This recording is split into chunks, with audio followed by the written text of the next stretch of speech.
This is the story of how old Hollywood studios controlled every aspect of actors' lives, from their names and faces to their marriages and pregnancies.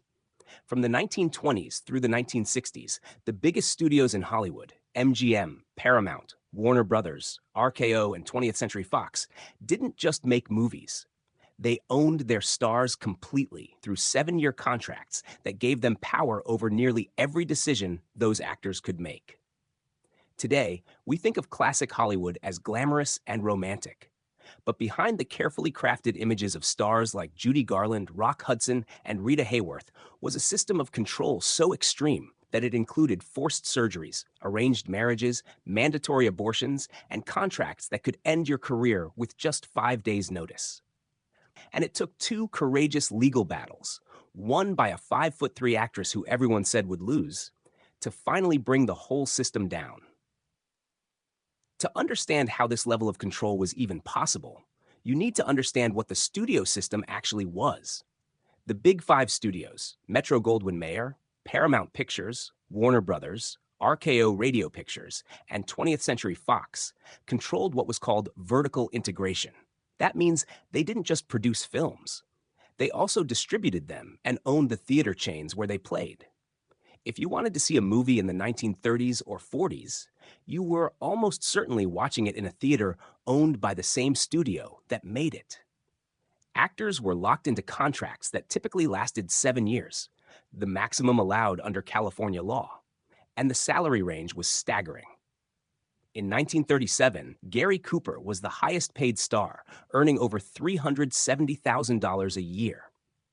That same year, Peter Lorre made just over $15,000. But no matter how much they were paid, the studio controlled which films they appeared in, how they looked, what they were called, and who they could be seen with in public. Eddie Mannix, MGM's general manager, kept a sign on his desk that said it all. The only star at MGM is Leo the Lion. The level of control studios had become possible because of something called morality clauses, first introduced by Universal Studios in 1921. The catalyst was the Fatty Arbuckle scandal that same year, when actor Roscoe Arbuckle was arrested for the rape and murder of actress Virginia Rappe, though he was later acquitted.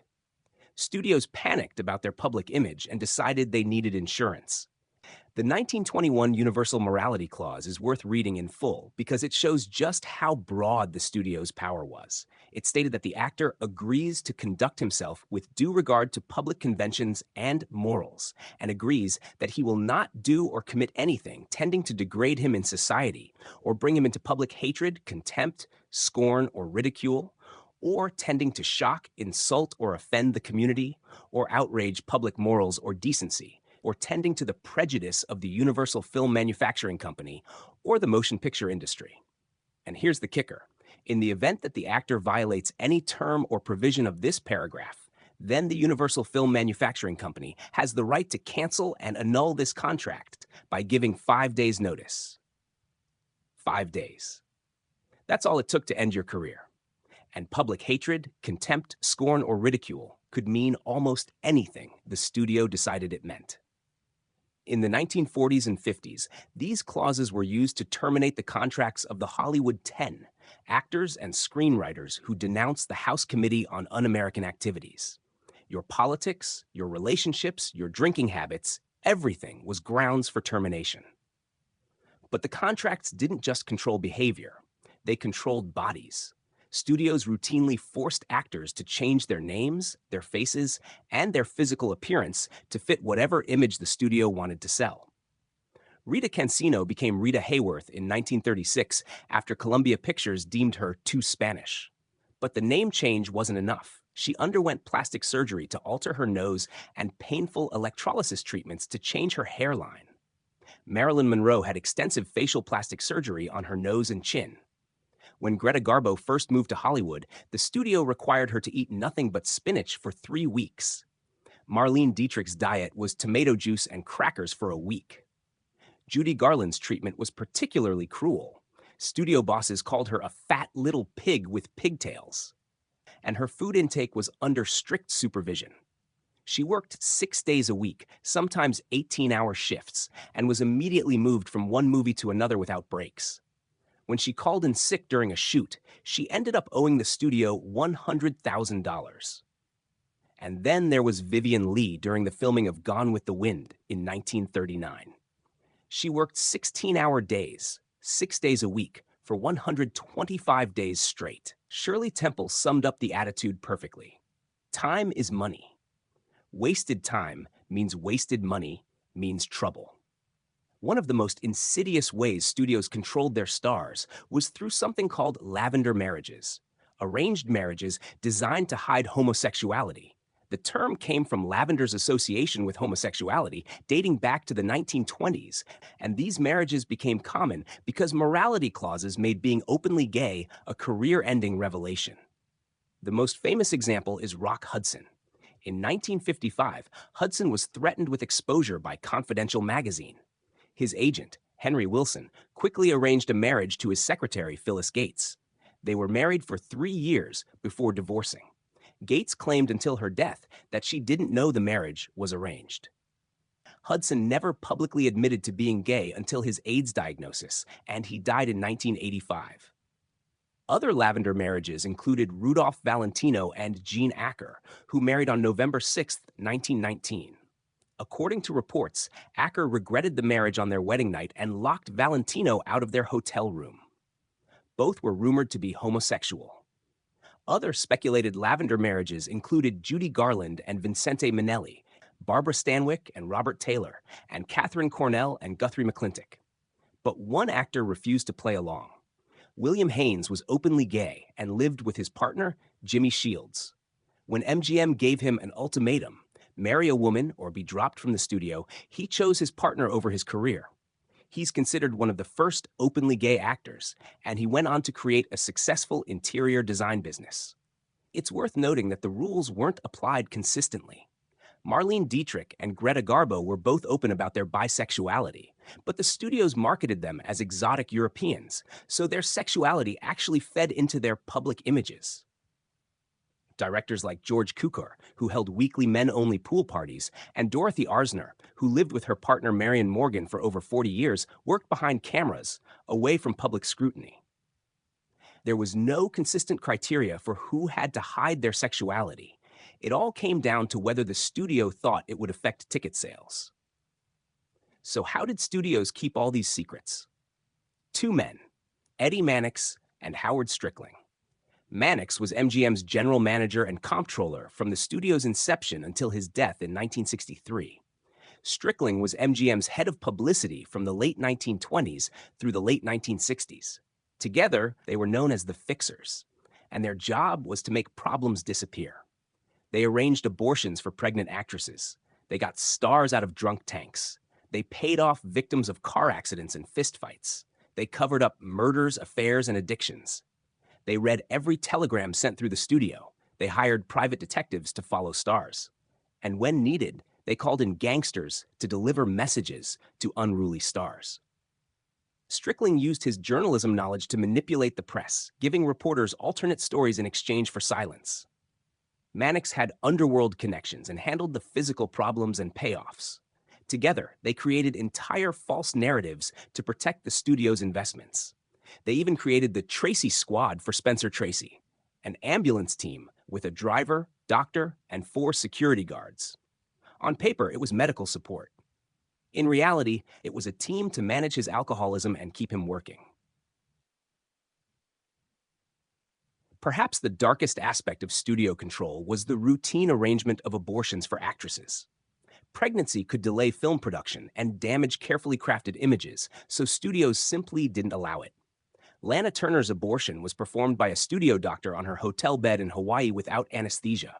She was paid $500, which was then deducted from her paycheck. Her mother covered her mouth to stifle her cries. She was back to work in a week. She later also aborted Tyrone Power's baby in 1947. Judy Garland married David Rose without MGM's permission in 1941. When she became pregnant, Strickling orchestrated an abortion and made her keep it secret from her own husband. She had a second abortion in 1943 after an affair with the married Tyrone Power. Jean Harlow had multiple abortions.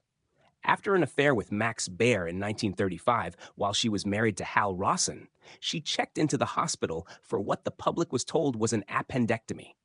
After an affair with William Powell, who refused to marry her, she had another abortion. She was registered at Good Shepherd Hospital as Mrs. Jean Carpenter, and the press was told she was there to get some rest. The cover stories were always the same: medical leave from exhaustion, ear infections, appendectomies, or just getting some rest. Dummy IVs would be set up for press photos to make the illnesses look real. But one actress refused to have an abortion, and what happened next shows just how far the studios would go to protect their stars and themselves. In 1935, 23-year-old Loretta Young became pregnant by Clark Gable during the filming of Call of the Wild. Gable was married at the time, and Young's daughter later revealed the sexual encounter may not have been consensual. But Young was a devout Catholic and refused to have an abortion. So Strickland created a 2-year cover-up. He sent Young on a supposed European trip with her mother. The press was told she disappeared in England, but she was actually secreted back to Venice Beach. She gave birth to her daughter in November 1935, with the delivery overseen by studio doctors and nurses. As rumors began to spread, Strickland flooded the press with stories of a mysterious illness. He facilitated an in-home interview where Young was photographed lying in bed connected to a dummy IV. The public watched as she gradually recovered. Then, nearly 2 years later in 1937, Strickland made an announcement. Loretta Young was adopting 2 little girls. One was named Jane, age 3. The other was Judy, 23 and a half months old. One of them was her biological daughter with Clark Gable. The child's true parentage wasn't publicly known for decades. By the 1940s, the studio system seemed unbreakable. Actors had tried to fight it before. Bette Davis sued Warner Brothers in the United Kingdom in 1937 and lost, returning to Hollywood in debt with her reputation damaged. James Cagney used frequent walkouts to renegotiate his contracts, but couldn't overturn the system itself. But on August 23, 1943, a 5'3", 100-pound actress named Olivia de Havilland did what everyone said was impossible. She sued Warner Brothers. De Havilland had signed her 7-year contract with the studio on May 5, 1936, when she was 20 years old. But she kept getting typecast as an ingenue, and when she declined roles that were unsuited to her ability, the studio suspended her without pay. She declined roles 7 times during her contract, and each time Warner Brothers added the suspension time to the end of her contract. When 7 calendar years elapsed on May 5, 1943, Warner Brothers claimed she still owed them 6 more months, 25 weeks total, to make up for all those suspensions. This was standard industry practice. Studios interpreted 7-year contracts as 7 years of work, not 7 calendar years. But de Havilland had read California Labor Code Section 2855. This law, originally written in 1872 to protect slaves and indentured servants, had been updated in 1931 to limit the enforcement of exclusive personal services contracts to 7 years. She hired lawyer Martin Gang and, backed by the Screen Actors Guild, filed her lawsuit. She later said, "Everyone in Hollywood knew that I would lose, but I knew that I would win. I had read the law, and she did win." The Superior Court ruled in her favor, and on December 8, 1944, the appellate court issued a unanimous decision. Justice Clement Lawrence Shinn wrote that 7 years means 7 calendar years from the commencement of service, regardless of suspensions. Since de Havilland had started on May 5, 1936, and 7 calendar years had elapsed, Warner Brothers could no longer enforce her contract. But Jack Warner wasn't going to let her get away with it. He personally contacted nearly 8 studios to blacklist her. She had her freedom, but no studio would hire her. She couldn't even do most radio shows. The victory cost her 3 years off screen and $13,000 of her own money, over $200,000 in today's dollars. Eventually, she signed with Paramount Pictures. In 1946, she won her first Oscar for To Each His Own. In 1949, she won her second for The Heiress. The de Havilland Law, as it became known, meant no studio could impose contracts longer than 7 calendar years, regardless of suspensions. It's still in effect today. In the 1980s, Johnny Carson used it to renegotiate with NBC for reduced workload, higher pay, and ownership of The Tonight Show. In 2009, the band 30 Seconds to Mars settled a $30 million lawsuit with EMI using the de Havilland Law.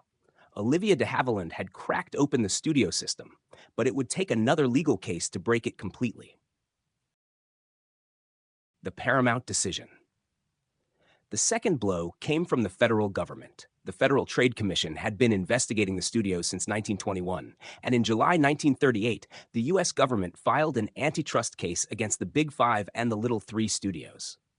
The issue was vertical integration, the fact that studios controlled production, distribution, and exhibition.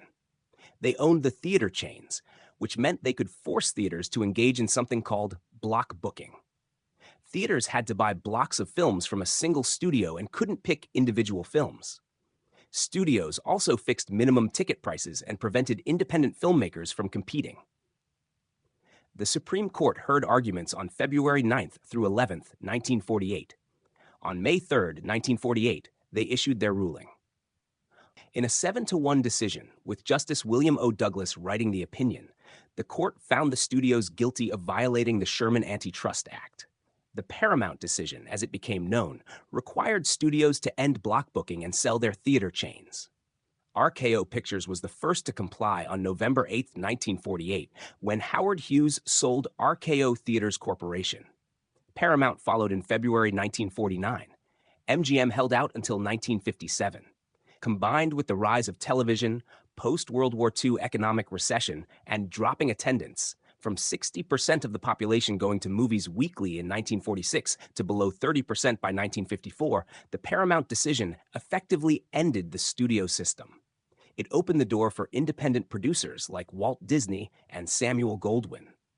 More foreign and independent films began showing in U.S. theaters. The studio star system didn't disappear overnight, but by 1970, it was mostly gone. Universal Studios was the last holdout, continuing to offer talent contracts until 1981 or 1982. The studio system that controlled old Hollywood from the 1920s through the 1960s was built on contracts that gave studios extraordinary power over the people who made them rich. They could change your name, your face, your body. They could tell you who to marry, when to get pregnant, and when to terminate that pregnancy. They could suspend you without pay, loan you out to lesser studios as punishment, and end your career with 5 days' notice. 2 legal cases brought it down. Olivia de Havilland proved that 7 years meant 7 calendar years, giving actors the freedom to leave their contracts. The Paramount decision forced studios to sell their theaters, ending the monopoly that made the system possible in the first place. Today, actors have far more control over their careers. They can work with different studios on different projects. Unions provide protections. Social attitudes toward LGBTQ individuals have dramatically improved. It's no longer acceptable to force surgical changes or arranged marriages, though morality clauses have actually returned to contracts after the Me Too movement. But the de Havilland Law still protects workers from indefinite contracts. And the legacy of those who fought back, people like Olivia de Havilland, William Haynes, and Katharine Hepburn, who once returned to set in her underwear when the studio confiscated her blue jeans, reminds us that even the most powerful systems can be challenged. De Havilland herself said it best. I knew that I had an audience, that people really were interested in my work, and that they would go to see a film because I was in it, and that I had a responsibility toward them. I couldn't bear to disappoint them by doing indifferent work in an indifferent film. She lived to be 104 years old, passing away on July 26, 2020. The law that bears her name outlived the studio system by decades, and it will likely outlive all of us too.